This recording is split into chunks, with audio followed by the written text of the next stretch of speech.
జీవుల్ని చంపి చేసే అమ్మవారి పూజలన్నీ ఉగ్రాచారం కిందే లెక్క. దయచేసి మానుకోండి.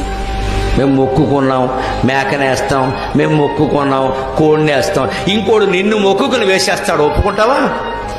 మన పిల్లాడు ఆరోగ్యం కోసమో మన ఆరోగ్యం కోసమో కోడినో మేకనో కోసేసే అధికారం మనకున్నప్పుడు కోడి పిల్లకి అనారోగ్యం చేస్తే మన మొక్కుకునే అధికారం దానికి కూడా ఉంటుందండి.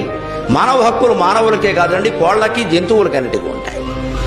పరమ దారుణంగా ఏకంగా దున్నపోతులు సహా వేసేసి అమ్మవారి బలి నెత్తురు ఉంటే కానీ అమ్మవారి సొంత నెత్తురిగా అమ్మవారు అవుతుందా దెయ్యం అవుతుందా? ఎలా ఆలోచిస్తారండి అసలు? దేవుడి పేరు మీద జీవహింస చేస్తున్నాము అంటే దైవభక్తిలో అనాకాసు మనకు తెలియనట్టే లెక్క. వైదిక ధర్మం ఈ జీవహింసకు మొత్తం వ్యతిరేకం. ఎక్కడా లేదు ఈ జీవహింస చేయమని. మనమే పెట్టుకున్నాం ఇవన్నీ కూడా. ఎందుకంటే మనం ఆలోచన ఎందుకు వస్తుందో చెబుతున్నా.